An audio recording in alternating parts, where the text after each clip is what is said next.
about to listen to the Dr. Daliah Show. Sassy, stimulating medical talk radio. Any medical advice Dr. Daliah Wax gives on her show should not be substituted for an actual visit to your medical provider. And now, here's Dr. Daliah. All right, we are back on the Dr. Daliah Show, 1-877-DOC-DALI, 1-877-DOC-DALI. So we're seeing a lot of sore throats. I get called all day long, sore throat. It's strep. Give me an antibiotic.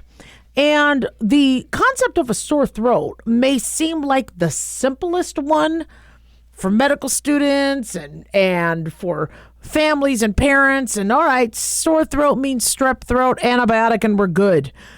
But the concept of a sore throat can be anything from mild to pretty serious. And I thought we should just quickly kind of talk about what might be going on with your sore throat and how it could signify something very, very serious, or it could be mild. And so when your throat hurts, it's figuring out why actually you have pain receptors in your throat and why it'll hurt on some days and it won't hurt on others, and why bacteria could do it, acid could do it from acid reflux, medications could do it, alcohol could do it, vomiting could do it, strain could do it. You need to understand why you're hurting to be able to figure out what you have. And very interestingly, I notice that many people do not look at their throats. I know this because I do telemedicine. And when patients call in saying I have strep, I'm like, what does the back of your throat look like? They go, well, I haven't seen it yet. And strep throat can be significant. Could turn into scarlet fever, could affect your heart.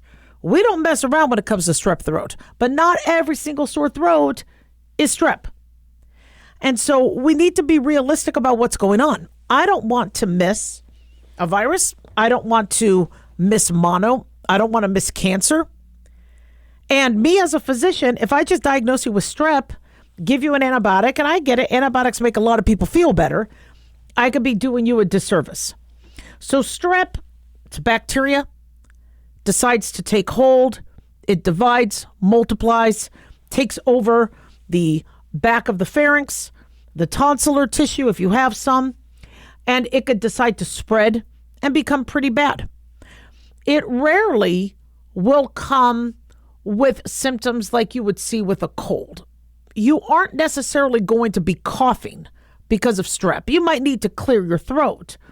But when somebody says, I have strep and my chest is very congested, strep oftentimes doesn't do that. So if you have body aches, runny nose, chest congestion, cough, ear, itchy eyes, you might be looking at a virus or you might be looking at allergies. But if strep decides to divide and conquer your throat, it's going to be the star of the show. Your throat's going to be the star of the show. We're going to see white exudates and these almost looking like pus and pockets of pus on your tonsils as your tonsils are trying to eject and get rid of the bacteria.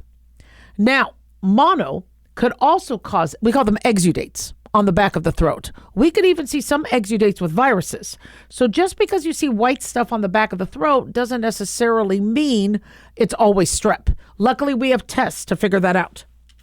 But if you have a fever, if you have swollen glands, if you have white exudates on your tonsils, we're going to want to rule out strep first and foremost. Mono is a sore throat that can cause swollen glands, fever, sore throat pain, fatigue, and it could last a long time. We need to figure that out because mono, the virus caused by Epstein-Barr virus, could swell your liver, could swell your spleen. And so when I hear of an athlete whose spleen ruptured, during a tackle, was it because the tackle was so rough or was it because they had underlying mono?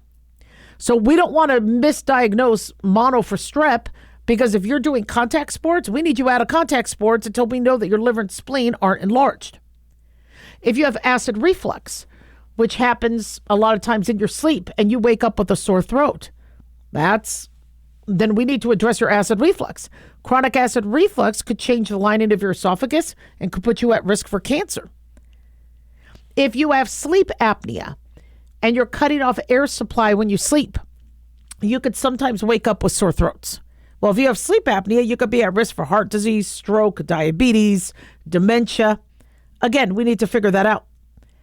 Chronic sore throats or repeated sore throats. We need to make sure you don't have a growth. Michael Douglas, I believe he was treated for strep, and later physicians found out that, oh, you have throat cancer. Throat cancer is nothing to play with. Throat cancer could be so deadly because it's found late in the game. And now that we're treating a lot of people through telemedicine, they may not be getting diagnosed or looked at from a throat perspective. And so when you have recurrent sore throats and go, yeah, I always get strep or it's COVID or has anybody looked in the back of your throat? That is a must. If you have swollen glands or any sort of swelling or masses that you are feeling in your neck, you got to get that looked at. It could be strep, could be mono, could be a virus, but also we want to make sure you don't have a growth. HPV is a virus that is notorious for causing throat cancer. We have vaccines for that, but we have a lot of people who were not in the age group to get vaccinated when the vaccine came out in the 90s, such that there's many people that have never been vaccinated.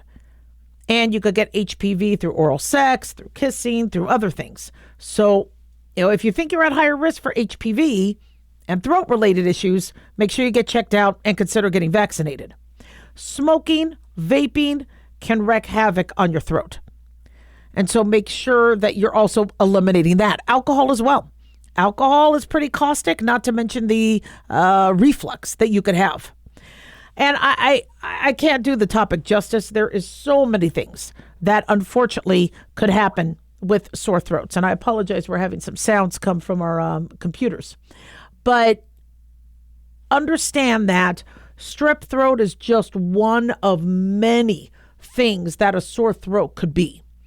And so you need to be very, very careful before you tell a doctor, I think I have strep. And I understand you might feel better with antibiotics, but let somebody take a look at you. Let somebody do the proper testing. And if you're strep negative, then get tested for COVID. Have them address any acid reflux, any medications that could be drying you out.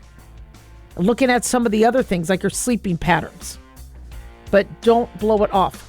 You need to get it checked out. 1-877-Dr. Dali, 1-877-DOC-DALI.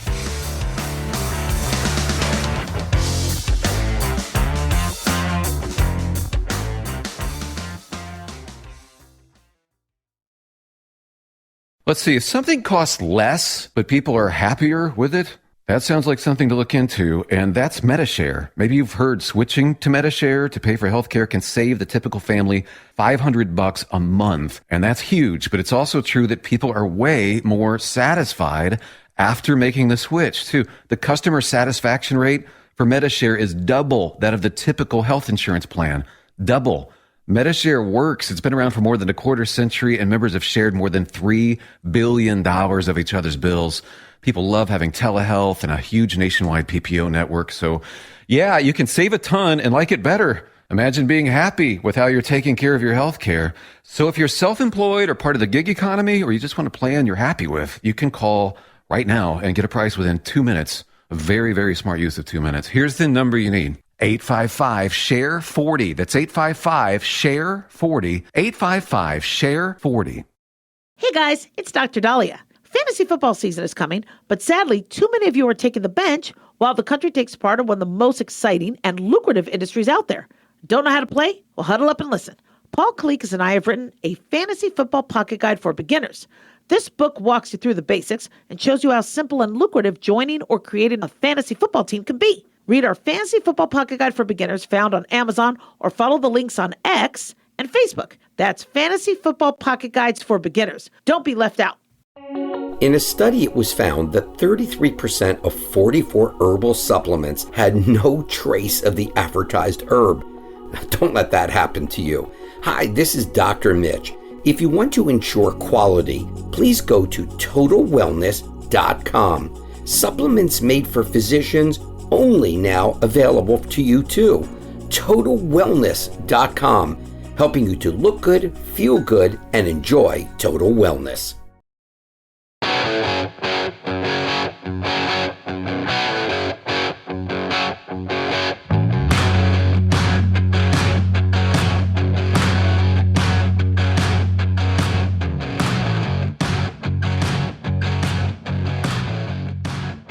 All right.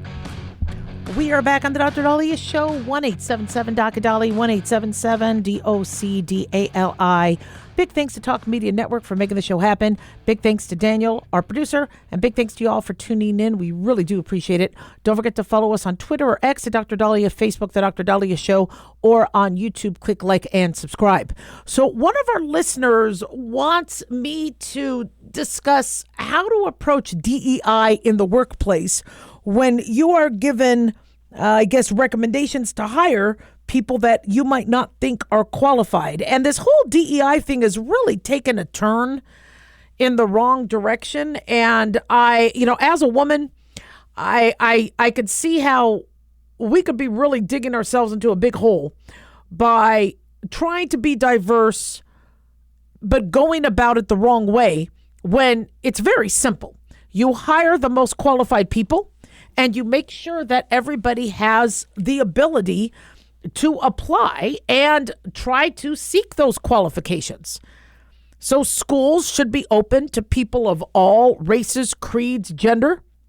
Job interviews and job applications should be open to everyone. But when it comes to hiring, all right, you can use objective data to make sure somebody is qualified. And the reason why DEI exists is because we have had in our past discrepancies in terms of people claiming that they are open and equal to all sexes and races, and it not always being the case. Sometimes it is completely blatant, and sometimes it's inadvertent. I worked at a place where the hiring the individuals in charge of hiring said, look, we don't have enough applicants, so you need to, whoever applies, grab them because we don't look diverse. And when somebody responded, but we don't have the applicants, it brings up the question, are people being, limited in terms of their access to apply or to get the training and so DEI was created to ensure that if you were marginalized and not able to get the resources or the accolades and qualifications in order to apply, you are still getting access. Unfortunately, it's taken multiple different turns where now we have people being sued and employers being sued for being very blatant about, well, don't hire them, they're this race. Don't hire them there. And that's not what America's supposed to be about. America is supposed to be about equal rights, equal opportunity. All men and women are created equal. And we treat everybody equally. And so once you start going to, well, because they're not of this particular demographic that we need, it's a no, it starts to show inequality. And we don't want any inequality because once you allow one type of inequality, it could then spread to others. As I told you, people using the term, well, we just hire minorities. Well, in many cities now and in many states and school districts, minorities are now white men and white women. So now you have language there that, again, can choose one versus another, which is why we shouldn't be having that language. But if you work in a place, and so apparently our listener works in a facility that needs qualified people, and there has been some oversight of some qualified members because they might not necessarily satisfy DEI requirements. Well, listen, I know it's tricky, and I am no hiring manager expert, but if you have a job to do and these people work under you, it is your job to make sure they're qualified.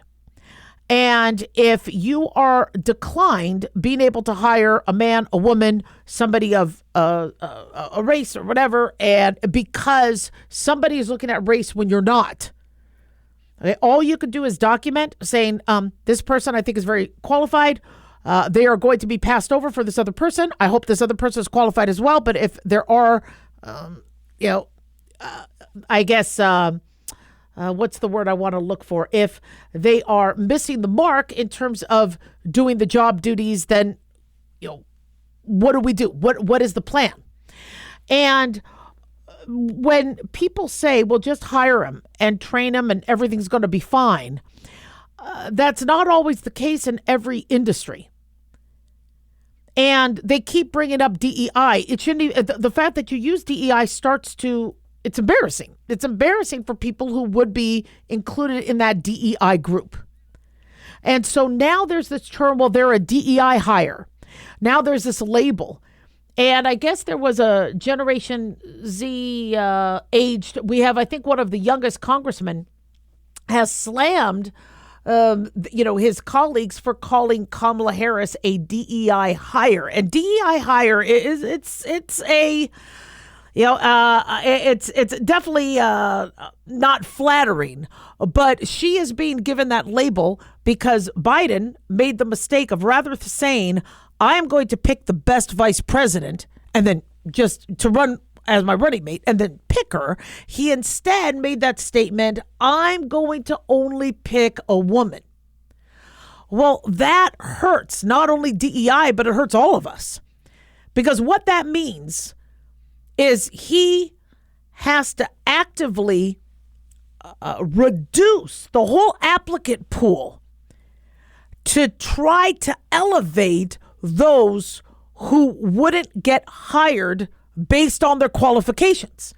He would have done so much more for women's movement and women's rights if he said, you know what, I have a pool of people I'm going to pick the best one. And it just ended up happening to be Kamala Harris. That would have meant so much more than, all right, guys, you know what, I'm going to have to exclude everybody else. And I'm just going to have to concentrate on females and make my choice out of that pool. It's demeaning. And so if anybody was one of these now labeled DEI hires, they don't want to be known as that. They want to feel that they got that place. They got that job. They got that class seat by being who they are. I don't want anybody to think that I got into medical school because I was DEI. I got into medical school because I had some pretty damn good grades while working 3 part-time jobs, doing research, doing volunteer work. I busted my butts. I earned it.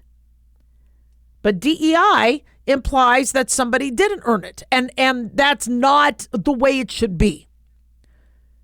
If you have any employer who's excluding somebody based on race and creed and sex, and then they're violating labor laws. But when somebody says, look, I need to give you, offer you the handicap, and I need to give you the extra points so that you can be noted, it's demeaning. So as a physician, I need to make sure that whoever is performing any sort of medical care is performing it to the best of their abilities and performing it correctly. There's standards. If you don't know the standards, you're not following the standards. I don't care if you're white, non-white. I don't care. You're not going to be able to work for me. And so if you do work in a place where you feel like you are not able to express that you're not hiring qualified individuals, if your job is where lives are on the line, then you should discuss what are some objective metrics that you could use. Sometimes you can't tell. You can't tell how good a person is going to be based on what their nationality is, but if there's somebody with hardly any experience and somebody with a lot of experience, there has to be some explanation as to why somebody with a lot of experience will not be chosen for the role, unless it's a role where it is a train on the job or something. I'm not saying if it's a DEI hire, it's somebody who's, but if in this particular case, this listener says they are passing up other people that could be more qualified, then we're going about it wrong. There's a way to be diverse and to make sure everybody has equal opportunity without excluding people who may be qualified for these roles. So I just hope it gets better. 1-877-DOC-DALI, 1-877-DOC-DALI.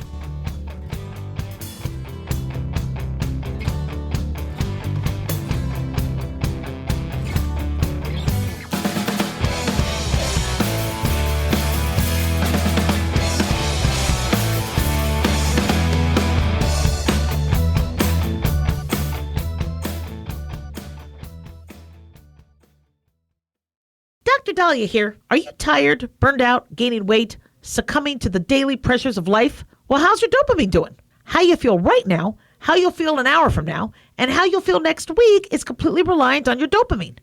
Our daily motivation and willingness to push through challenges depends on the intricate chemical process dopamine provides. Christian Kalikas and I created Deploying Dopamine, a book that tells you what dopamine is, when it dysfunctions, and how to successfully deploy it when needed. Find Deploying Dopamine on Amazon today. Check it out.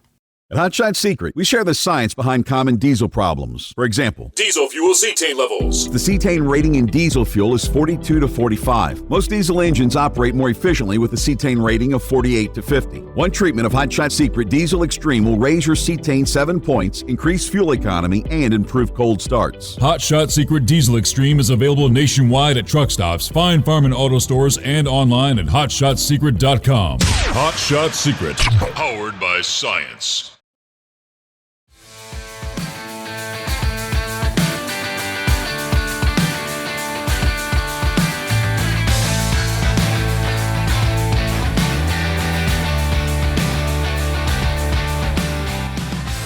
All right, we are back on the Dr. Daliah Show. Thank you all for tuning in. 1-877-DOC-DALI, 1-877-DOC-DALI. So many of you, when you leave for the weekend or when you're trying to take a vacation, you notice you cannot disconnect from work, or you have a spouse that can't disconnect from work. I am the one in my family who still works on vacation.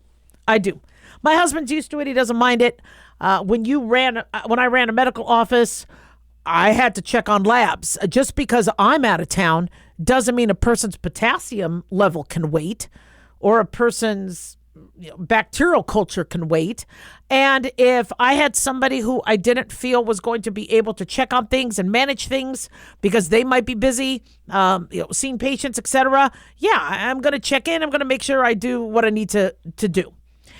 I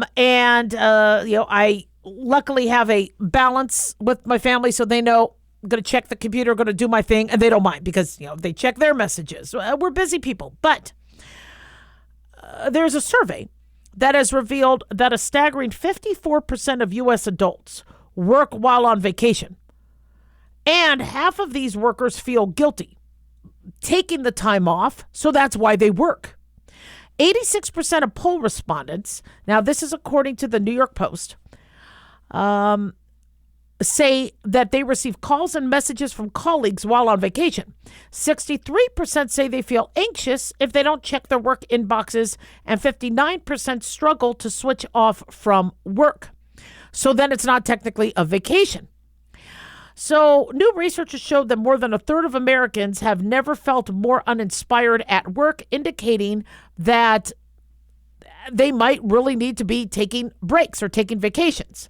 Now, I'm mixed. I see a lot of people work from home where they're not necessarily, grinding at a desk, but they're watching some TV, they're getting to sleep in, they're getting to walk the dog, and they're getting to take, and look, if you're getting the work done and you and your boss are happy with that, that's good. But for a lot of us that do just work and have to concentrate and cannot be distracted, you need a break. So it is important. So how do you decompress? How do you disconnect from work? So what I liked to do whenever I took off, I didn't get to take off a lot. So I got married my third year of medical school. And there's a process you go through. And this was probably the first vacation I really ever took, was my honeymoon. I got married, did my honeymoon, and it was during a 2 week, you only got 2 weeks vacation a year.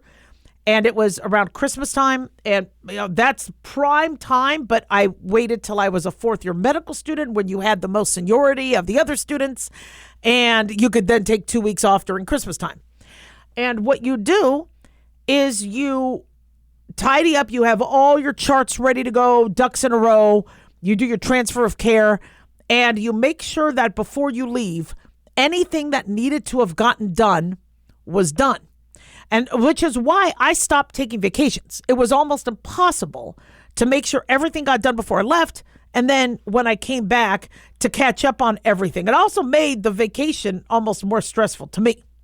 But if you do work in an environment where, you anticipate that there's going to be some concerns on Monday or something for a meeting, whatever, showing your boss that at least you made an attempt. You might not be able to do, and you shouldn't have to do your 2 weeks of work that you're gone. You shouldn't have to do it. But if there are some things that you think they're going to have to reach out to you for, and you have everything all ready for them to go, then, it's at least that could minimize some of those calls. Anticipate what you think they might need. For my employers, any employers are had, I always wanted them to think they could ask me a question, because I understand how frightening it could be when there's a patient and they might not know what's going on with them or whatever. And so I would be very, look, if you have to call me on this or this file that I worked on in the human resources department or whatever, if you do have a question, let me know. But how I would word it is I may have minimal access to internet. Okay, I'm not going to a metropolitan area where I have 5G. And so I may not have my phone with me. I may be on a boat. I may be snorkeling. And so I don't want you to think I'm ignoring you. I'll answer whatever I can when I can, but because the fear that people have that their boss is going to think they're being ignored, just say, look, I don't want you to think I'm going to be ignoring you, but I don't want you to try and reach me when I don't have my phone. If I have my phone with me, I'm going to answer, but if not, it's because I'm in the water or and most of the time your boss should be like, look, you need a break. I'm not going to bug you. Another thing you could also do is work with a colleague to be your go-to, to be your second in command or whatever when you're gone, and vice versa. Say, look, when you're on vacation, have me the go-to person so that they don't bug you, and vice versa. Because that's another thing too. Sometimes there will be an emergency or something. If you could narrow it down to just that one person reaching out, then if that one person reaches out, what's important. But with everybody else, it's ridiculous. And so you could say, look, when you do your emails, that's your vacation emails or your automatic reply, say, look, I'm out of the office. Any questions, send it to this person or et cetera, or I'll get back to you as soon as I'm available. If your boss and your employer can't handle it, leave. That place doesn't deserve you. You should really be able to take some time off. You should be able to mute your notifications. All right. You should be able to, not have your phone ringing all the time. And don't feel guilty. I always feel guilty. I feel guilty like somebody needs me. It's like I've always felt guilty not working. That's just me. I'm a workaholic. It's okay. But don't. You're allowed to go to the beach. You are allowed to go to Disneyland. And another thing that is important for you to think about is if you don't rejuvenate, you're no good to the people you're trying to help. I sometimes get tired between 2 and 5 p.m. And sometimes I'm trying to see patients and work, and I just notice I'm dragging a little bit. And I'm like, I don't want to take a nap. I'll feel guilty. But wouldn't I be doing much better? Wouldn't I do more if I took a little nap, rested, and then I had more energy?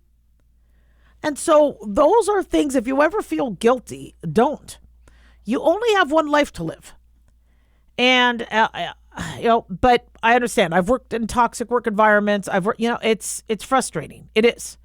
And it's also frustrating when you're trying to do your job and somebody's on vacation and they weren't organized. They left a mess. And, you'll ask, well, do I fix the mess Are they going to get mad if I make a decision without them? I love email threads. I love having my evidence. I know where I'll send an email saying, look, I know you're on vacation, but this has to be addressed. If you do get your email, can you respond? And then if they don't respond, say, look, I didn't want to overstep, but because this needs to be addressed, I hope you don't mind. This is the actions I'm going to take. Hope it works out. Any explanation you need, let me know. And then this way, at least you could show you have a paper trail of, I tried to reach out to you, you weren't available. And I get it. Some of us also work in places where our coworkers cannot wait for us to leave so then they could take over and shine. Don't work in a place like that. If you work in an environment where people are gunning for your job and just hoping you do a misstep or could sabotage you, get the hell out of that place. I've worked in places like that. You don't need it. You don't need to be sabotaged. Life is too short. Vacations are important. If you're taking a vacation all the time, you should be given at least 4 weeks vacation a year that you could use and to rest up, to take care of your health, to get some vitamin D. That's important. And so trying to tune out and get yourself ready. By the way, don't leave for the airport right after work. Give yourself a few hours to decompress and organize yourself and get into vacation mode. 1-877-DOC-DOLLY. Don't go away.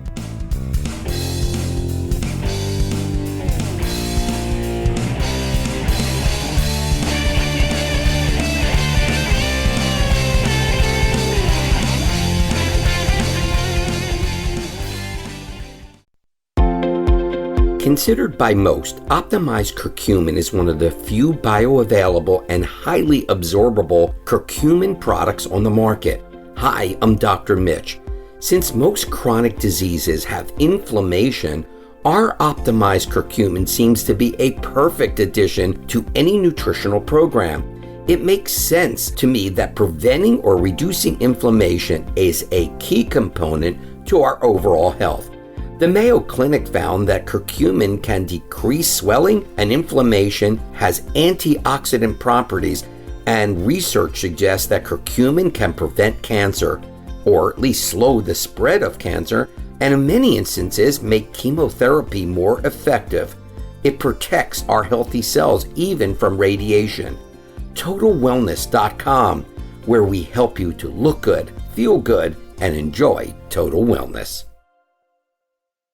Self-reliance. It's not a phrase we hear much in our culture these days. It might conjure up images of pioneers, the West, rifles, strapping men, and strong women.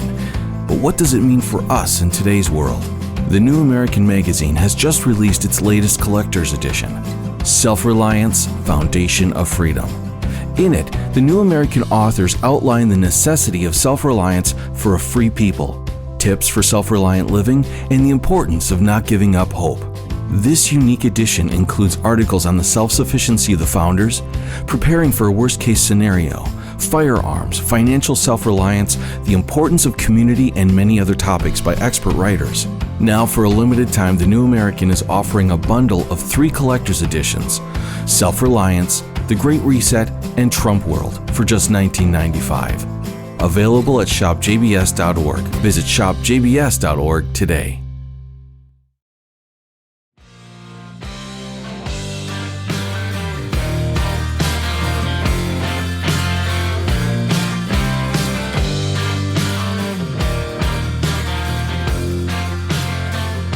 All right.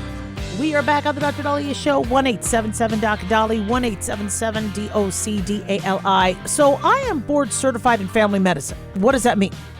It means I showed up to class. It means I passed my tests. I know. Well, people don't think I'm a doctor. I am. And it was fun. It was a lot of work. But why family medicine? What is the difference between family medicine and a GP? So family medicine is a specialty in and of itself. So after I went to high school for 4 years, college for 4 years, medical school for 4 years, you do 3 years of internship and residency training in family medicine.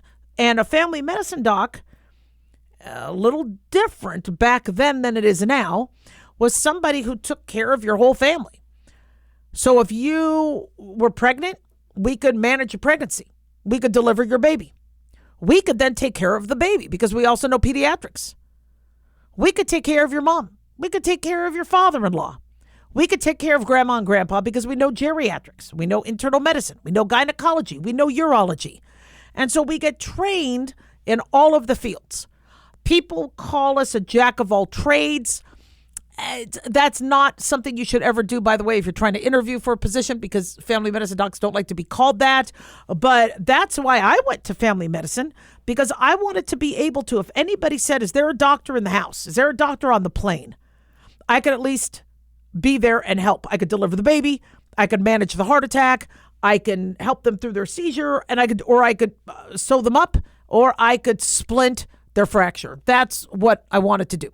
So we get trained in ER, we get trained in gynecology, cardiology, nephrology, urology, hematology, just everything. In this day and age, you do need to transfer for specialty care. I cannot manage your lymphoma. I'm going to have to transfer you to a hematologist oncologist. I cannot manage your seizure disorder. I have to transfer you to a neurologist. I cannot, some people can, but for me, I had more of a forte in ER urgent care. And so if you need to be sewn up, I don't have to send you to an urgent care. I could do it myself. Okay. If you need to be splinted, if you need your shoulder reduced, if you have a really bad nosebleed. So depending on what we're comfortable with, some family docs do pediatrics, some don't. But what made family medicine so amazing is that you got to keep coming back to us, and there was a continuity of care. So it was very interesting. I had a patient who was brand new to me, and he was the son of two of my longtime patients. And he had come in for bronchitis. I'm like, okay, well, it was a walk-in.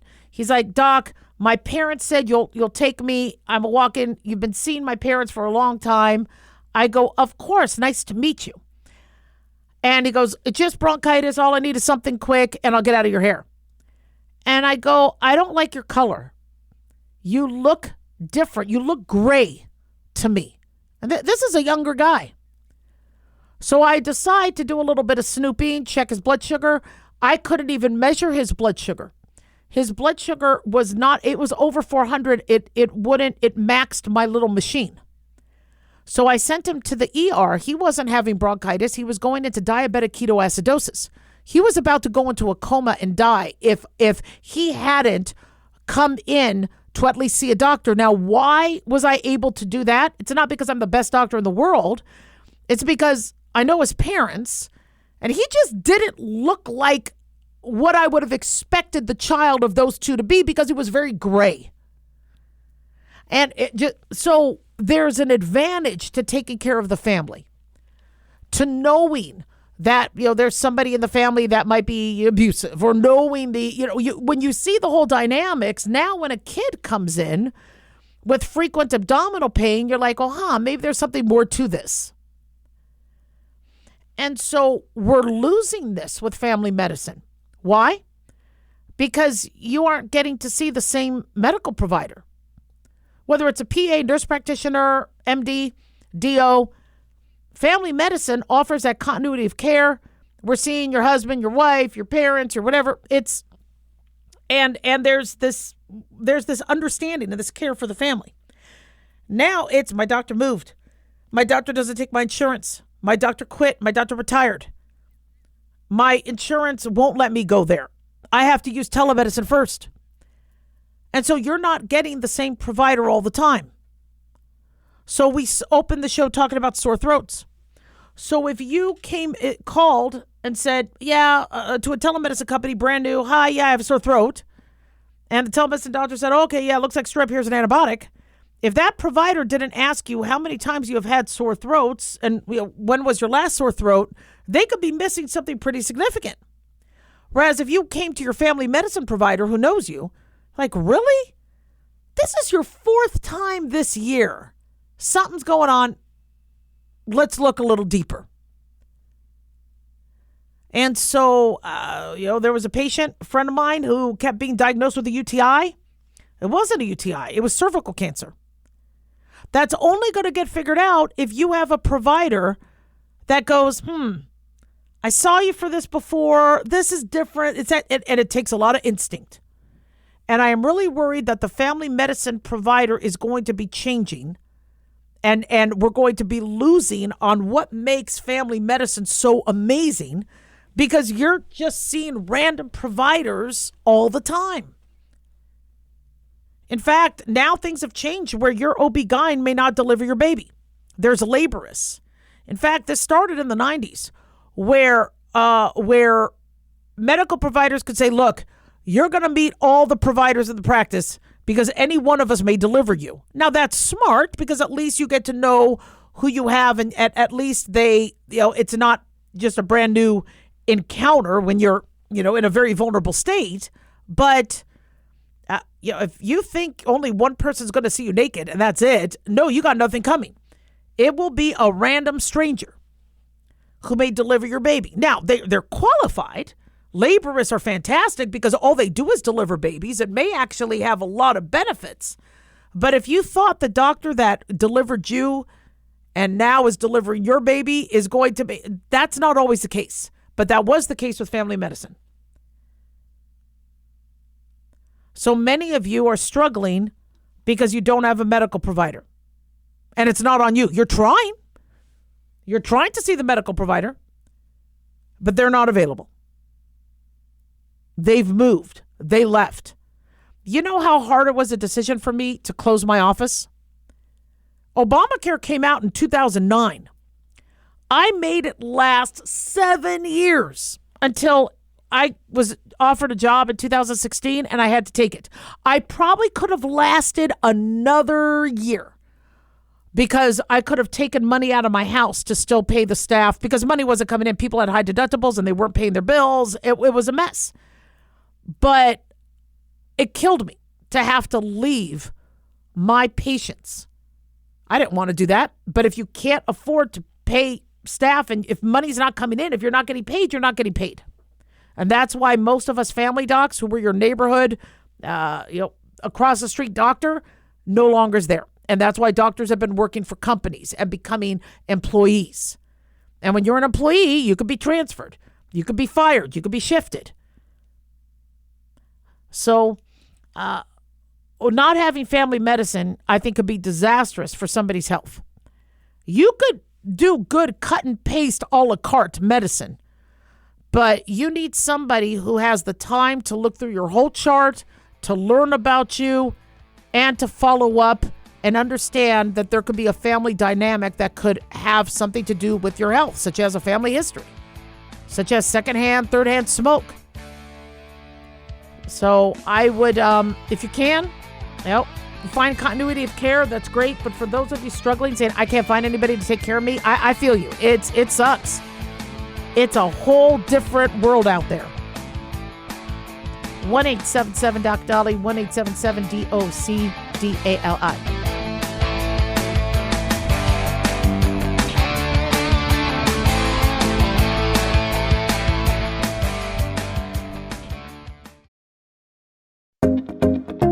Did you know that healthy arteries make a gas? Yes, actually 3 known gases. Hi, I'm Dr. Mitch, and nitric oxide is a gas that's readily made all day long to keep our arteries open by relaxing the blood vessel walls. By doing this, our circulation is increased, bringing blood, oxygen, and nutrients to every part of your body.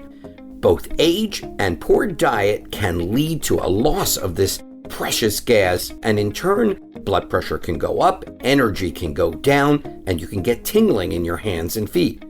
Well, our product, Ultimate Nitric Oxide, can easily help fix this lack of nitric oxide.